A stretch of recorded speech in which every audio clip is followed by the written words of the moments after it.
प्रिय विद्यार्थियों, आज हम बीए द्वितीय वर्ष इतिहास के प्रथम प्रश्न पत्र के अंतर्गत अकबर की राजपूत नीति की सफलता, सीमांत नीति की सफलता और दक्षिण विजय के विषय में चर्चा करेंगे।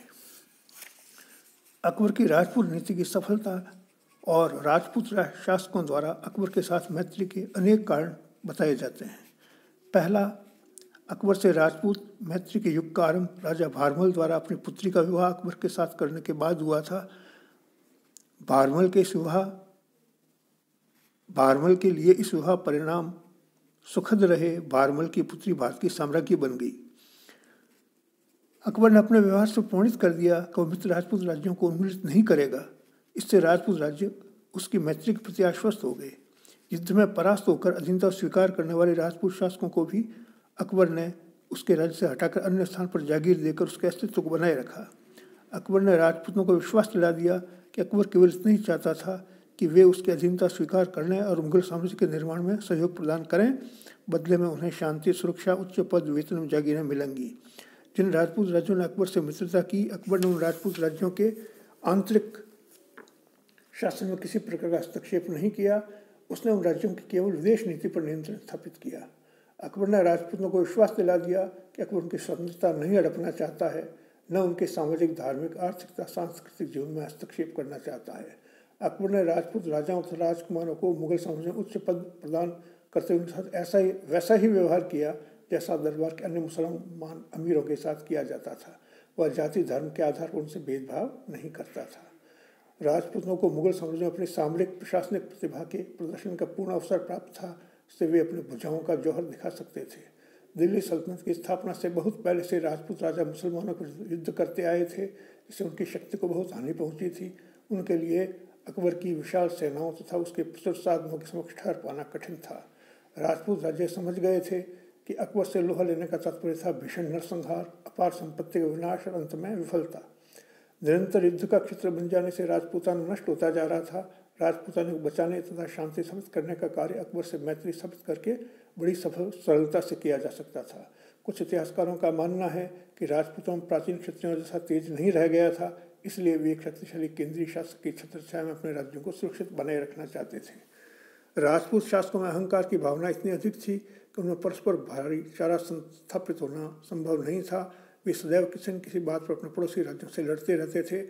ऐसी स्थिति में उन्होंने स्वजाति राजपूत शासक से परास्त होकर अथवा उसकी अधीनता स्वीकार करके रहने के बजाय विदेशी शक्ति के सहायक होकर रहना अधिक पसंद किया।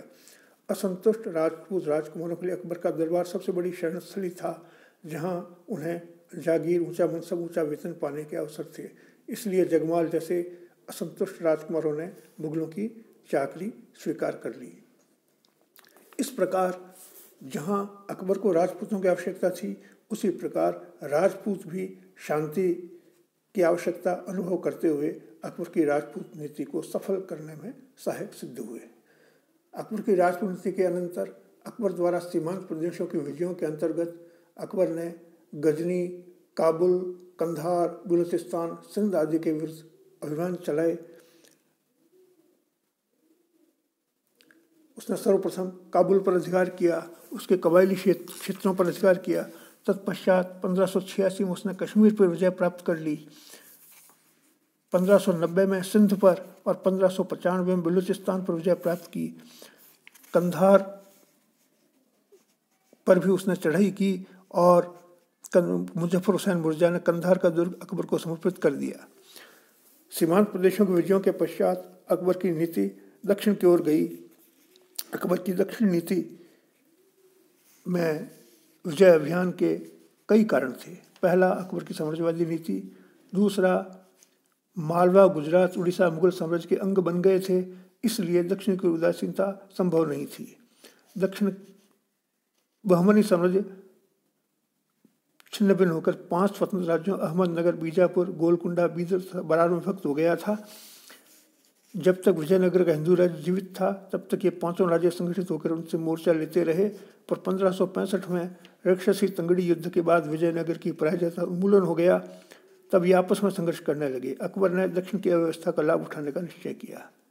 मुसलमानों में धार्मिक संघर्ष। दक्षिण के राज्यों में शिया, सुन्नी और महदवी लोग एक दूसरे को मिलित करने का प्रयास कर रहे थे। जो अकबर ने इसका लाभ उठाने का प्रयास किया। पुर्तगालियों के दमन का निश्चय, पुर्तगालियों की शक्ति का दमन करना भी अत्यावश्यक था। साम्राज्य विस्तार के लिए अकबर ने विशाल सेना का निर्माण कर लिया था। इस सेना को गतिशील बनाए रखना और इसकी आवश्यकताओं की पूर्ति करना अत्यावश्यक था। प्रारंभ में अकबर ने दक्षिण के राज्यों के साथ शांतिपूर्ण समझौता करने का प्रयास किया। 1591 में उसने दक्षिण के 4 प्रधान राज्यों के पास प्रस्ताव भेजा कि अहमदनगर, बीजापुर, गोलकुंडा और खानदेश अकबर की अधीनता स्वीकार कर लें। खानदेश के शासक ने प्रस्ताव को स्वीकार किया। 3 राज्यों ने ठुकरा दिया।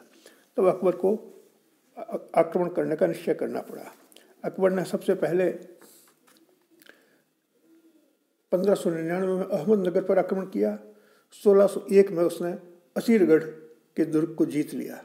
इसके बाद राजधानी में होने वाली हलचल के कारण अकबर का विजय अभियान स्थगित हो गया और सलीम के विद्रोह से त्रस्त होते हुए अकबर 16 अक्टूबर 1605 को अकबर की मृत्यु हो गई।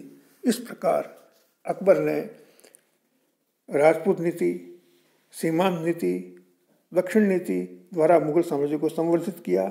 अकबर महान साम्राज्य निर्माता था और उसके शासन की प्रमुख विशेषताओं के अंतर्गत वह कुशल प्रशासक था। उसने धार्मिक सहिष्णुता को प्रमुखता देते हुए सुलह कुल के सिद्धांत को प्रतिपादित किया। धर्म और जाति के स्थान पर उसने प्रतिभा को प्रमुखता प्रदान की, प्रजा के कल्याण को प्रमुखता प्रदान की। योग्य सेनापतियों की नियुक्ति करते हुए उसने अपने साम्राज्य का निरंतर विस्तार किया। उसने अपने साम्राज्य को भी संगठित किया। उसके केंद्रीय शासन के अंतर्गत बादशाह शासन का प्रमुख होता था। केंद्रीय पदाधिकारियों के अंतर्गत वकील, दीवान, खाने सामान, मीर बख्शी, सदरुस सुदूर, मुहत्सिब, मीर आतिश, काजी उल कुजात, दारोगा एक डाक चौकी और टकसाल और कारखानों की देखभाल के लिए अलग अलग दारोगा होते थे। उसके प्रांत, उसके साम्राज्य में पहले 15 प्रांत थे, बाद में अन्य विजयों के कारण 18 प्रांत हो गए। कुछ इतिहासकारों ने केवल 15 प्रांतों का उल्लेख किया है। प्रांतीय शासन केंद्रीय शासन का भी प्रतिरूप था और इसी प्रकार से जिस प्रकार से केंद्रीय शासन के अधिकारी होते थे, प्रांतीय शासन के भी अधिकारी होते थे। इनमें सूबेदार, दीवान, सद्र, आमिल, बितिकची, पोतदार, फौजदार, कोतवाल, सूचना अधिकारी, लगान वसूल करने वाले कर्मचारी होते थे। स्थानीय शासन के अंतर्गत सरकार या जिला, महाल या परगना होता था। प्रत्येक सरकार महाल या परगनों में विभक्त होता था और शासन की सबसे छोटी इकाई गांव होती थी। गांव का प्रधान अधिकारी मुकद्दम कहलाता था। महाल या परगने का प्रबंध शिकदार कानूनगो के अधिकार में होता था और सरकार का सबसे बड़ा हाकिम फौजदार, कोतवाल आदि होते थे। इस प्रकार अकबर की शासन व्यवस्था का यह संक्षिप्त विवरण उसकी विजय नीति के साथ साथ प्रस्तुत किया गया। आज की वीडियो में इतना ही। धन्यवाद।